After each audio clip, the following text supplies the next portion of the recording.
I just needed some damn glitter. Money started to get a bit tight, so I started a side hustle. I made small things with resin, like coffin-shaped trinket boxes and ashtrays. At first, they didn't sell. Then I started to add this super hollow round glitter to my pieces.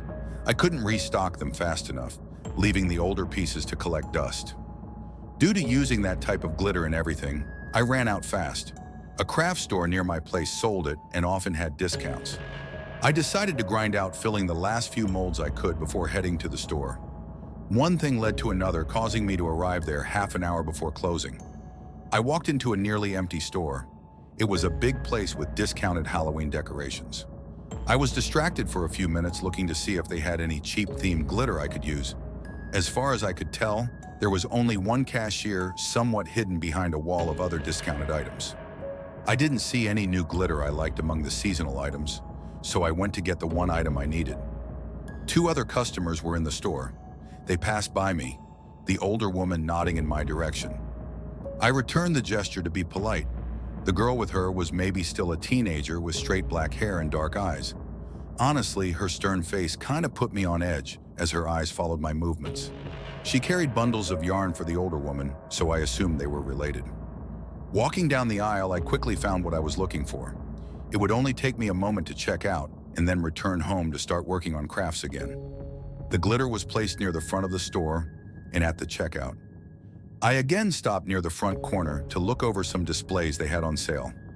I swear this place always had sales going on. I planned on starting to get into making jewelry at some point. The shelves were full of necklace or bracelet displays. I picked one up considering I could use it for my new key rings for a craft show coming up. I felt something at my feet. A ball of yarn had rolled down the aisle and stopped near me. The younger girl with black hair silently walked over to retrieve it. I bent over, picked it up before her, and handed it over. She nodded without a smile on her stoic face. A loud bang and thud got our attention. We were a few steps away from a closed door labeled manager. I had heard voices in the office, but not what they were saying. The girl matched my expression. We both decided to investigate, my hand in my pocket touching my phone in case of trouble. I reached for the door handle at the same time it flew open. A man stood breathing hard with a wild look in his eyes. The sudden sigh shocked me enough to freeze. I felt the other girl gripe the back of my shirt tightly. Then he reached out to drag us inside the office. He easily tossed us hard against the back wall of the room and slammed the door shut. My heart raced as my eyes took in the details of the room. There were a few monitors displaying parts of the store. I saw the girl's mother in one of the aisles looking around for her now missing daughter. A desk took up most of the space. My eyes lowered to see another woman face down on the ground, fresh blood pooling around her head. She made me. If she didn't fire me, I never would have needed to do this. The man started rambling, his hand pulling at his hair in a frantic manner. This was bad, very bad. We had seen his crime, and now he wasn't certain what to do with us. I finally noticed a pistol holstered at his hip. One wrong move and we would be dead. Everything happened so fast that it was hard to process. He grabbed my shoulders, dragging me to the desk. My back was slammed down against it, my heart in my throat. I prayed he would shoot me instead of doing anything else. He started to shake my body, the edge of the desk digging into my lower back. "This is her fault. I was doing my job. I didn't do anything wrong," he shouted, face red and damp with sweat. Papers fell on the desk, scattering to the floor. A round glass paperweight started to roll towards us. I needed to take a chance or else I would die here. My hand shot out, grabbing hold of the smooth glass orb. With one swift motion, I slammed it against his temple. My attacker howled in pain, and his grip lessened. I slipped away, dizzy with fear. The other girl had opened the door to make a run for it. She was heading towards her mother, who had been walking toward the office door. I turned the other way, running toward the checkout and in the direction of the exit. I turned my head to see if he was following us. The older man stumbled from the room holding his bleeding head. His hand went to his side. Drawing his weapon, he raised it, firing wildly in front of him. To my horror, I watched the girl step in front of her mother, her head snapping back as a spray of blood exploded on the shelving next to her. The older woman wailed, collapsing to her knees, trying to catch the body of her fallen child. The scene made me stop. I hated myself for freezing. Thankfully, the gun was empty, so I wasn't going to be shot. Instead, the man charged over, grabbing a fistful of my hair to pull my head back. His arms started to wrap around my neck. On reflection, I grabbed it and then flipped him onto the ground. I thanked God I grew up with 3 roughhousing older brothers I didn't appreciate at the time. I knew a few throws, but I wasn't overly strong. I'd gotten one step away when he reached out to grab my ankle. I fell hard, my head hitting the tile floor. Within seconds, we were in a wrestling match. He was winning. I knew the cashier must have heard all of this. She would have called the cops by now. How long would it take them to arrive? Would I be dead by then? He landed a few blows to my face when I tried to raise my arms to defend myself. Blood started to pour out of my nose. His large hands then went to my neck, the thumbs painfully pushing down, immediately cutting off my breathing. There aren't any words to describe how terrifying being strangled is. This man weighed me. He was so much stronger. I've never felt so hopeless before. No matter how much I clawed and struggled, he didn't stop his attack. I should have died. Turns out there was someone in the store that was stronger than him. His face grew pale and a shocked expression came. His gripe lessened enough for me to get away. I crawled backward, gasping my entire body in pain. My eyes were unfocused, but I saw a figure with long black hair stand up. A rush of confusing emotions exploded in my chest. I was glad she wasn't dead, but how? Her mother watched in horror as the child she loved steadily walked toward her would-be murderer. The main lights flickered, then went out, leaving only emergency lights. The man stood up, not understanding what was happening. He only knew he needed to run. His legs didn't take him very far. He collapsed in fear as he watched the girl's shape change. Countless dark hands like shadows appeared from the floor surrounding her. I pressed my back hard against the shelf behind me, praying this was all a nightmare.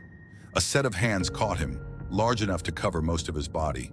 He was lifted into the air, sobbing and pleading to be spared. There was no emotion on her face. She simply glanced in my direction, cold eyes chilling me to the bone. Without a word, the shadow hands turned into a dark smoke that forced its way through his mouth and nostrils. His body tensed up, his eyes rolling back. Soon he started to jerk in unnatural and painful ways. Sounds like an animal being butchered came from him. His back arched, hands curled. Tears streamed down his eyes. I didn't know what horrors he was experiencing and never wanted to know. It felt like hours he was tortured by those shadows.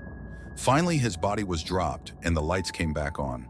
The hands disappeared, leaving the dark-haired girl calmly standing, almost admiring her handiwork. Then she turned around to go back to her mother. The older woman was still on the ground, cowering in fear. She let out a yelp when the girl got close, then reached out to throw the first thing she grabbed at her. "Mom," the girl said in a soft voice. "Get away from me. What are you? Why do you have my daughter's face? I knew you weren't right since the accident. Demon. Monster." The woman broke down in hysterics, her hand clutching a small cross around her neck. The girl didn't have much of a reaction. She took a few steps away, the stoic expression still on her face. But I thought there were a few hints of sadness. A pair of police officers came rushing in. One quickly went to me to help me off the ground. The other went to the mother, who was still screaming and sobbing. "What happened here?" one of them asked. I found myself unable to speak. How could I even explain all of this? "That man shot a worker here. We saw it and he tried to kill us.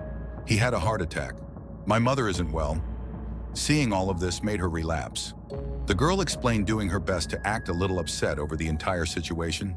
The pair didn't question her. They just got us all outside. The poor cashier came up to us, sobbing, wondering if we were all right. I thanked her for calling the police and hugged her until the cops wanted her statement. She could have left the store. Instead, she hunkered down behind her and stayed on the phone to make sure help arrived. Only one ambulance showed up. I let the mother take it. She needed to get away from this place. For a moment, I was left standing next to the girl, away from people who may be able to hear us talk. Her eyes stayed directed in front of her. I gathered enough courage to ask a question. "What are you?" I whispered. The bullet wound was gone, as well as any blood. She reached up to lift some of her hair to show off a scar on the side of her head. This girl was in an accident that made her brain dead. She wasn't using this body, so I took it. She explained, but that still didn't tell me much. Who knows how long she had been pretending to be human? Had she been waiting for the right chance to take over another body? Does she hurt humans? Maybe eat them? How many more of her kind were out there? Instead of asking any of that, I said something else. "Thank you," I told her. She could have pretended to be dead. I assumed she could sneak out of the body at the hospital and find a new host. Instead, she revealed herself and saved my life. "It was about time I left that woman behind anyway," she replied, arms behind her back, almost like in a military stance. "I'm sorry it had to be this way. If I wasn't here tonight, then maybe your mother would be grieving a daughter and not seeing you as a monster." She finally looked over at me, a warmer expression on her face. She took out something from her pocket and slipped it inside my jacket. Under the nose of 2 cops, she had smuggled a container of glitter I had not paid for. "That's shoplifting," I hissed, feeling weirdly stressed we may be caught. I was stunned by her reaction. She smiled. Soon we were asked to give some statements. The rest of the night was a blur. After everything, my mother came to pick me up from the police station. I felt bad for making her go out of her way. She held back tears seeing the bruises. If I hadn't come across a monster that night, she would have lost a daughter. I didn't get contact information for that girl. I do wonder what happened to her. I hope that she and her mother can work to understand each other. Monster or not, she loved that woman, and that love may have played a role in saving my life. Because of that night, I decided to make a point of texting my parents how much I love them every day from now on. Some of you should do the same because you never know what's going to happen tomorrow.